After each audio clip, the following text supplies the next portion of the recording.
Hi, girl. Oh, I missed you so much. Oh, good girl. I missed you so much. Hey, Scout. Hey, how you doing? Hey. Oh, it's been a long time, huh? It's been such a long time. Oh, girlie. Oh, I missed you so much. So I've just arrived home and I've literally just walked through the door and saw this little girl already waiting by the door for me. I think she heard me coming way before I came in, and I was just so excited to see her. I always miss her so much, and she's such a sweetheart. Aren't you, Scout? It's been such a long time. Oh, I can't quite believe I'm actually home, and excuse me, you're blocking the view. Oh, she's off. Anyway, as I say, I have just walked through the door, so I feel a little bit of a state right now, but I am just so happy to be home. I can't quite believe I'm home after about 3 hours of a very long and tiring train journey, but I am so happy to be home. And I have to say, I felt like the minute that the train sort of left London and you could see like the landscape changing into these beautiful open fields and just green everywhere and just the vastness and the blue sky, and I felt like such a feeling of this kind of deep breath, that I could take a deep breath in and out again. I felt like this sense of complete deep relief to just leave London and just be on the way home. And of course I really truly miss home a lot. I love coming home whenever I have the chance, but it's also that feeling of Wales, and I have just so deeply missed Wales so much recently. And I think as well that feeling of the openness and the vastness and all the green, and it's just something that I miss so much and can never truly get enough of where I live currently, and it's always so hard to find. And so yeah, I just felt like when I saw the train leaving London, I just felt like I took a deep sigh, a deep breath of relief and happiness. And so I am so happy to be home. And currently me and little girl are alone right now. My parents are actually out at the minute on a walk themselves, so they should be back anytime soon. And of course I'm really excited to see them. And the rest of my siblings are still studying in universities, so a couple of them are in London and a couple somewhere else, so nobody's actually home right now. So it's just going to be my parents and I and little girlie. So I am quite looking forward to having just some quiet time with them, which is incredibly rare. A very rare thing to happen actually.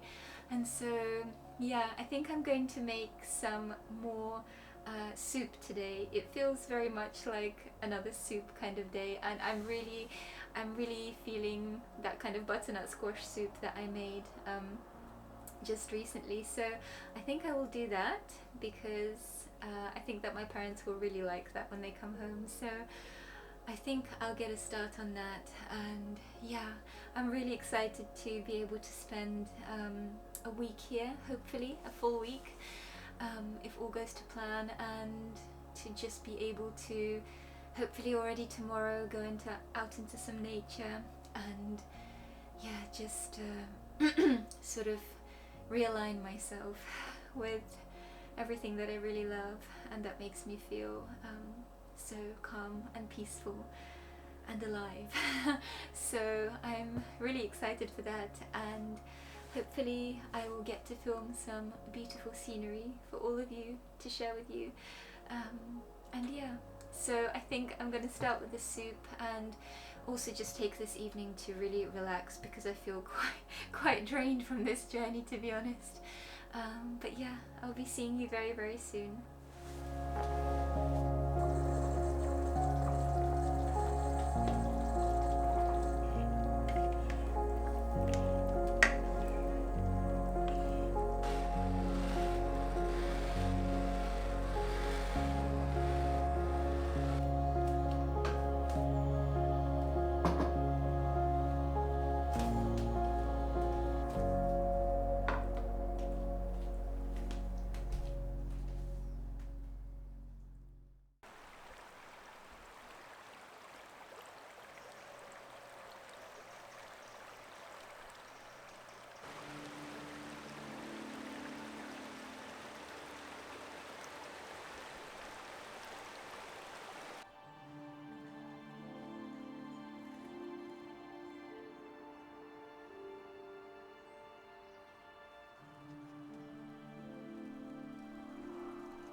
October is almost over now, and there is that beautiful in-between feeling from the warm shades of colours and feelings that October brought to the beginnings of a chilly and frosty November.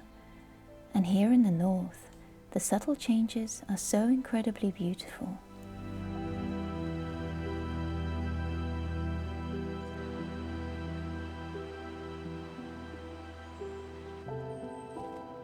Coming home to all the places I know and love, it's so beautiful to see all the little shifts and changes in nature this time of year, and how the same place can look so incredibly different in every season. It makes me remember that we also need change in our own seasons of life, and that by embracing the little shifts, ebbs and flows, we are also evolving and growing into something new and wonderful in every new season. And just like the river, I feel a vibrant energy flowing through my entire being, releasing seasons that came before and bringing a new time of hope and beauty, and allowing me to take in the deepest breath.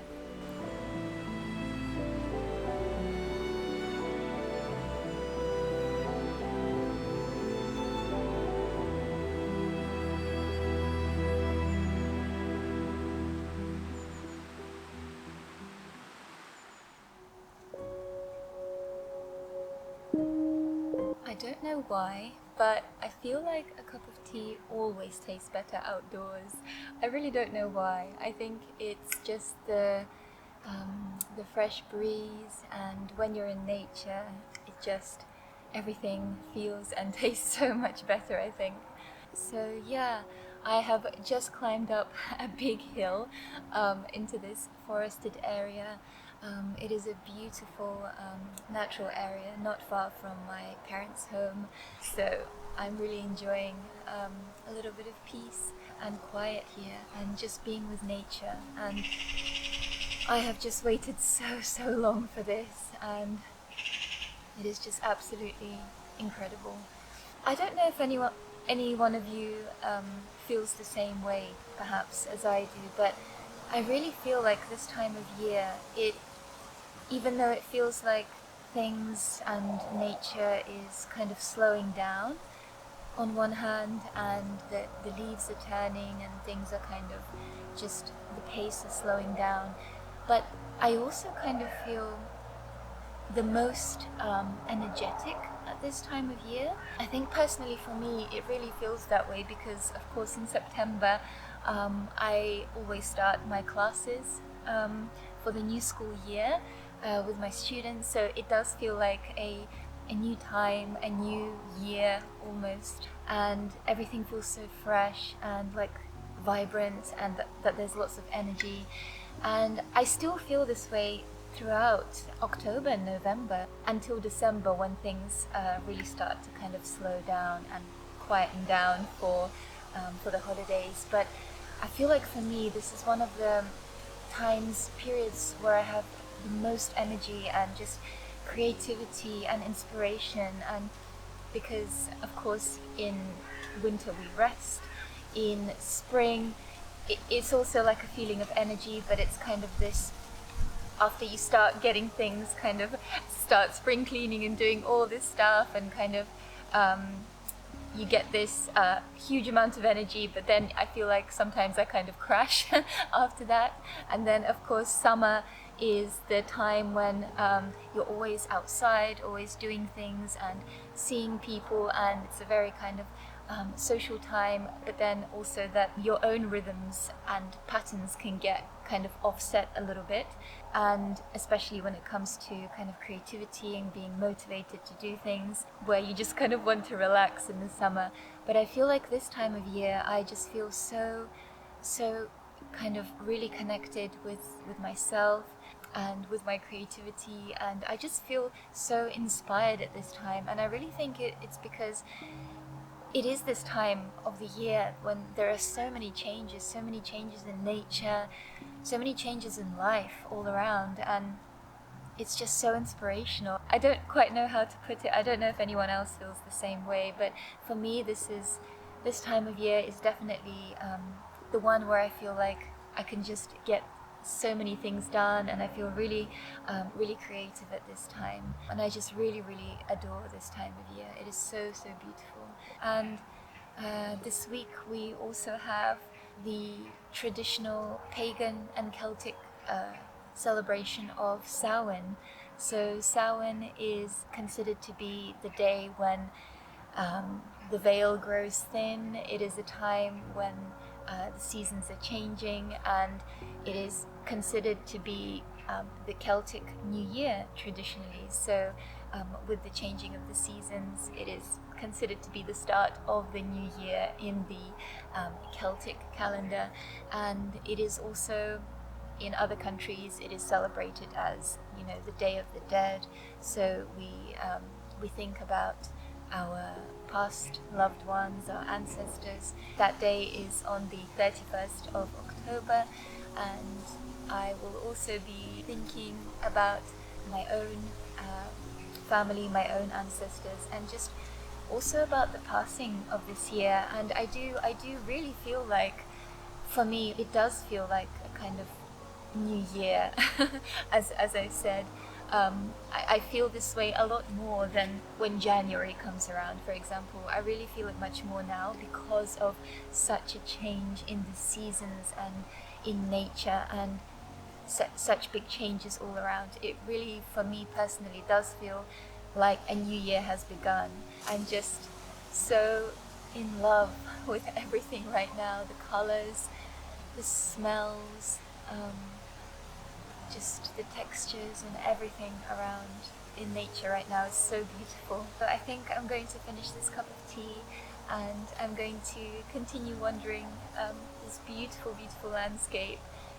I'm just going to enjoy every moment here, because before you know it, it will end and I will need to return back to London. So I'm going to enjoy every moment.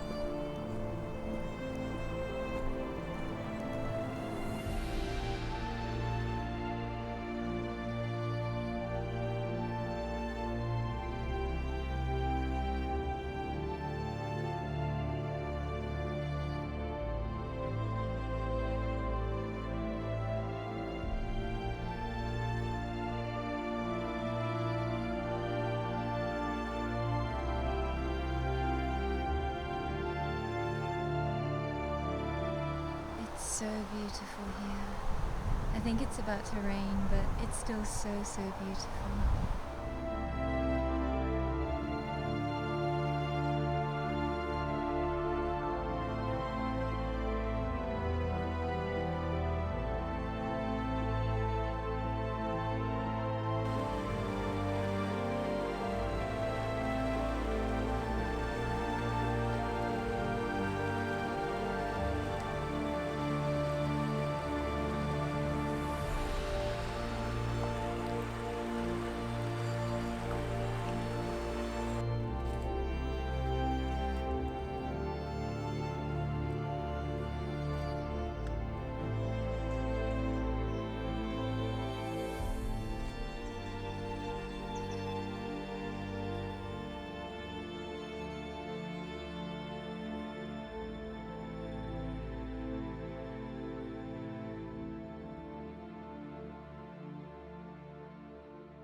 everyone. So I've just come back from being outside and it was quite chilly out there today, so I've just made myself a very nice cup of Earl Grey tea here, and I think that today I'm really in the mood to bake something that I really love and that means a lot to me, and something that my family also really enjoys. And this is a kind of cake that would have been baked by my ancestors in Eastern Europe and is still very much done to this day, and it is basically a kind of spiced honey cake. So this is a very popular and common kind of recipe among countries like in Russia, in Poland, in Germany. There can be a couple of different variations on how people make this cake, but it is basically a spiced honey cake. And so people make it on kind of sometimes on the winter solstice, on Christmas if they celebrate that, on Jewish New Year if they celebrate that.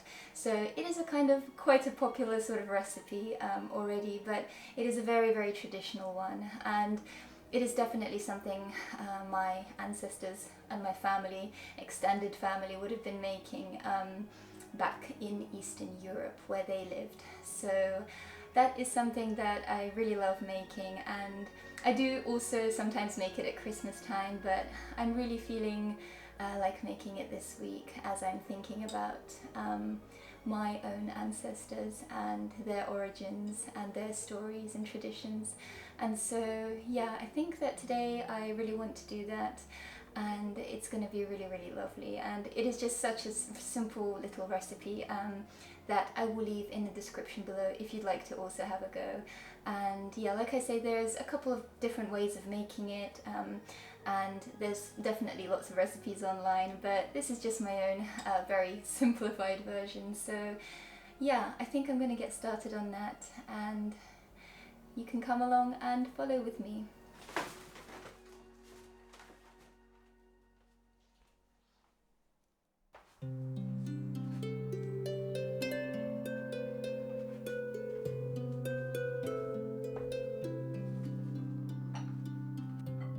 I don't actually bake a lot whilst I'm in London, or if I do, it's always very simple and easy little recipes, as I'm quite impatient in this particular area, and I also normally don't have a lot of time during my days. But when I'm home, I do find it a very relaxing activity that makes me feel peaceful, and it also helps me to switch off from day-to-day worries and anxious thoughts. And also my family are always very happy when the home smells of baked goods. And it's an activity that we did a lot together when we were young children, so it always brings back lovely memories.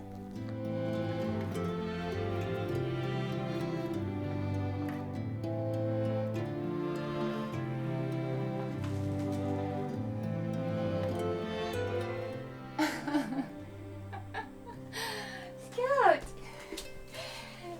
What are you doing? What are you doing?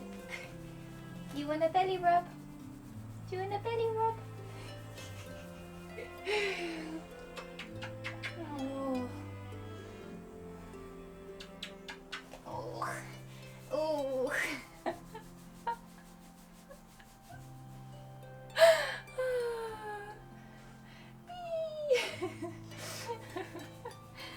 Oh. Oh. You silly dog. Oh.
This week has been filled with so many beautiful moments, with a lot of baking and embracing this cozy season, and of course, a pumpkin pie was also made and shared to celebrate this beautiful time of year and all the stunning colours and gifts of nature.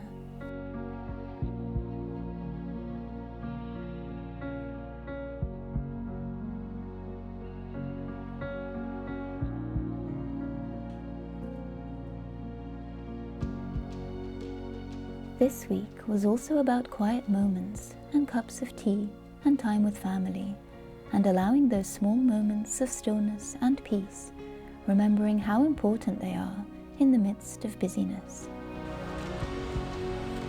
And a lot of much needed time spent in nature to remember what is real and important and ever changing, and to remind myself that just as often as nature changes, so will I, and that is beautiful.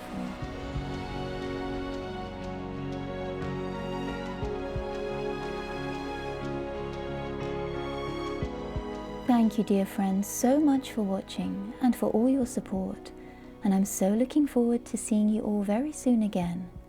Take care.